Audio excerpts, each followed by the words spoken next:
రంజాన్ మార్పును తీసుకొచ్చే నెల. రంజాన్ అంటే కేవలం ఆకలి దప్పుల కలయిక మాత్రమే కాదు. అది మన హృదయాలను పవిత్రం చేసుకోవడానికి, ఆత్మను చైతన్యవంతం చేయడానికి మరియు మన సృష్టికర్తకు చేరువ కావడానికి లభించిన ఒక శుభప్రదమైన నెల. ఈ పవిత్ర మాసంలోనే దివ్య ఖురాన్ అవతరించింది. ఇది కరుణ, పాప క్షమాపణ మరియు నరకాగ్ని నుండి విముక్తిని ప్రసాదించే వసంతకాలం వంటిది. ఒక్క క్షణం ఆగి ఆలోచించండి. బహుశా ఇది మన జీవితంలో చివరి రంజాన్ కావచ్చు. కాబట్టి ప్రతి నమాజును మీ చివరి నమాజుగా భావించి అదా చేయండి. ప్రతి సజ్దాను మళ్లీ అవకాశం రాదేమో అన్నట్లుగా చేయండి. ప్రతి దువాను ద్వారం మూసుకుపోయే ముందు చేసే చివరి విన్నపంలా అడగండి.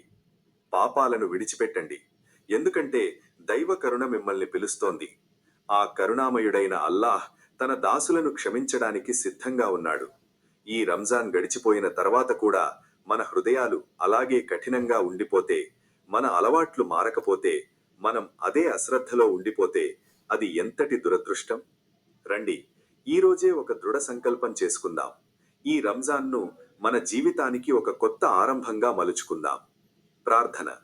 ఓ అల్లాహ్, ఈ రంజాన్ మాసంలో మాకు సత్యమైన, పరిపూర్ణమైన విశ్వాసాన్ని మరియు శాశ్వతమైన మార్పును ప్రసాదించు.